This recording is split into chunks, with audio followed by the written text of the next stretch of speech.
नमस्कार, मैं रंजन कुशवाहा। आप देख रहे हैं भारत लाइव तक।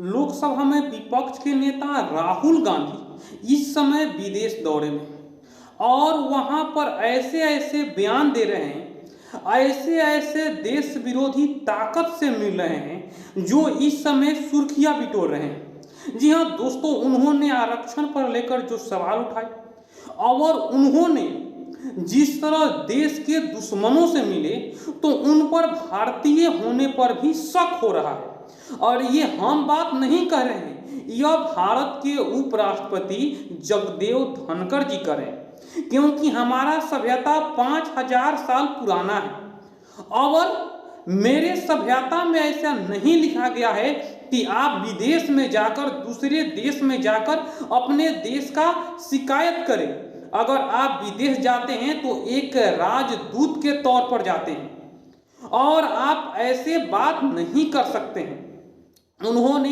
देश विरोधी जो अमेरिका के नेता है इल्हान उमर, उनसे मुलाकात करते हैं। इल्हान उमर ऐसे व्यक्ति है जो पाकिस्तान के लिए फंडिंग करती है, वह पीओके को पाकिस्तान का हिस्सा बताती है, वह अल्पसंख्यकों के लेकर देश में विरोधजनक बात करती है और उनके साथ वह फोटो खिंचवा रहे।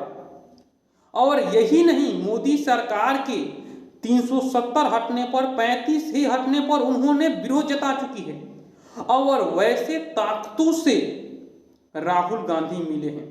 क्या वह चाहते हैं कि पीओके भारत का अंग नहीं है?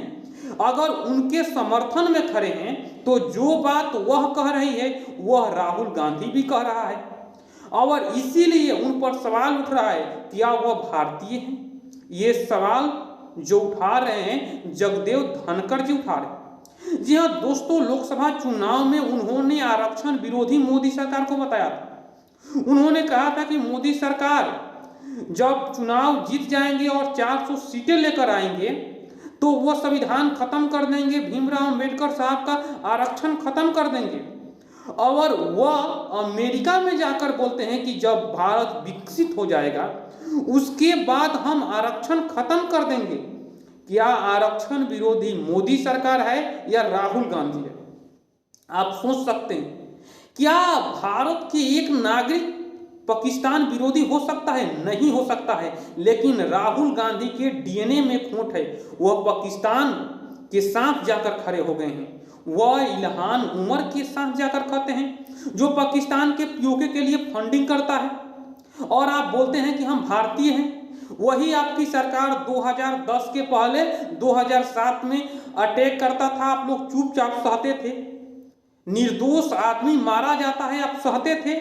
और वही मोदी सरकार 2014 में आया और उसके बाद हिम्मत है कि पाकिस्तान जो इंडिया पर हमला कर दे उसका मुंहतोड़ जवाब दिया जाता है। आप देख लीजिए, सर्जिकल स्ट्राइक और एयर स्ट्राइक, उसके बाद वो हिमाकत नहीं कर सकता है कि भारत में कोई आतंकी गतिविधि को चर्चा करे। और अब 370 और 35 से हटने के बाद कश्मीर में भी खुशनुमा माहौल हो गया है।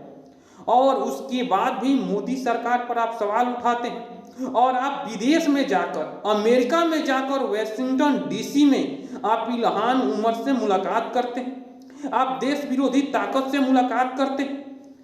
आपको हक है कि आप भारतीय संसद में जाकर खड़े हो जाए, हक आपको नहीं है।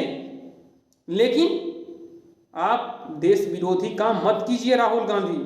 जी हाँ दोस्तों, ये राहुल गांधी का अत्याचार आप लोगों का कैसा लगा? कमेंट बॉक्स में आप जरूर राहुल गांधी के बारे में बताइएगा।